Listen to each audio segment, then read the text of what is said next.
the rising threat from North Korea, outgoing US President Barack Obama warned Donald Trump. North Korea will be the biggest headache in your presidency. In just 3 months, Obama was proved correct. In mid-April, the North Korean dictator Kim Jong-Un showcased his arsenal, spooking military experts. Look at those ICBMs. Can they hit the US mainland with them? ICBMs are intercontinental ballistic missiles capable of hitting another continent, and promptly followed it up with a missile test. Fire! This was North Korea's 6th atomic test, and every time they have come to the brink of a nuclear war, only to back down. There's a huge amount of history behind this conflict. Let's take a look. After the Allies defeated Nazi Germany in May 1945, Russia declared war on Japan and invaded its territories, including its 35-year-old occupation of the Korean peninsula. The Americans, afraid that Russia would occupy the entire peninsula, hastily drew a line on the 38th parallel. That seems about right. The country looks to be divided equally in half. While the USA held elections in the south, the north, with Russian support, remained hostile to the south, and in June 1950 invaded it in a bid to occupy the entire region. The war lasted 3 years, 1950 to 1953, with the USA, China and Russia all becoming involved. The South Korean capital Seoul changed hands 4 times, until the war became a stalemate back around the 38th parallel, which became what came to be known as the Demilitarized Zone, or DMZ. Then followed a Cold War, that is a war without fighting, between the two superpowers, USA and Russia, which kind of still exists today, resulting in a permanent division of the Korean peninsula into North and South Korea.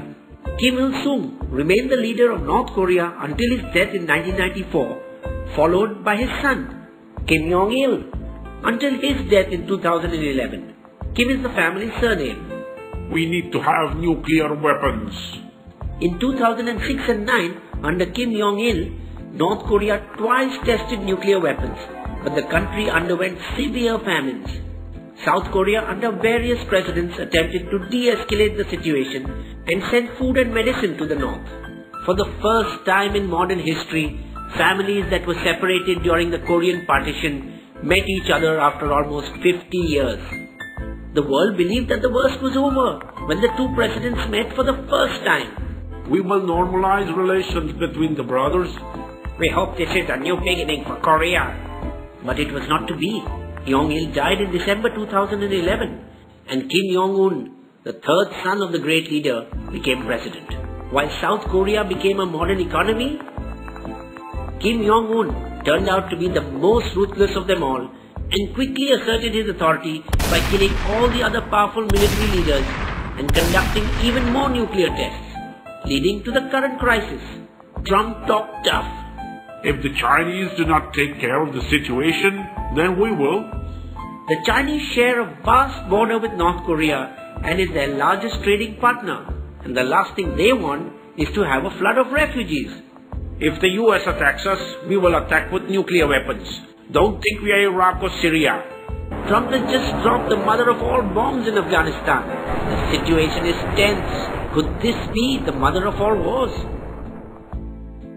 North Korea has a ruthless dictator who takes the world to the brink of war, then says later, but now he's got nukes, making us puke. But I'm sure he knows our armies are greater.